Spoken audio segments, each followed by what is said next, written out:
Christmas ആഘോഷത്തിനിടെ അജ്ഞാതരായ ആയുധധാരികൾ നടത്തിയ വെടിവയ്പിൽ 12 പേർ മരിച്ചു. സെൻട്രൽ മെക്സിക്കോയിൽ ക്രിസ്തുമസിന് മുമ്പുള്ള പാർട്ടിക്ക് നേരെ ഞായറാഴ്ച പുലർച്ചെ നടന്ന ആക്രമണത്തിലാണ് 12 പേർ കൊല്ലപ്പെട്ടത്. സാൻ ജോസ് ഡെൽ കാർമൽ കമ്മ്യൂണിറ്റിയിലെ പരമ്പരാഗത മെക്സിക്കൻ ആഘോഷമായ ക്രിസ്തുമസ് പൊസാഡയ്ക്കിടെ ഞായറാഴ്ചയാണ് സംഭവം നടന്നതെന്നാണ് ഗ്യാൻജുവാറ്റോ അറ്റോർണി ജനറൽ ഓഫീസ് അറിയിച്ചത്.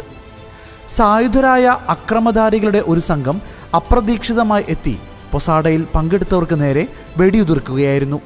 ഇതുവരെ 12 പേർ മരിച്ചതായാണ് വിവരം. മരണസംഖ്യ ഇനിയും ഉയരുവാൻ സാധ്യതയുണ്ട്.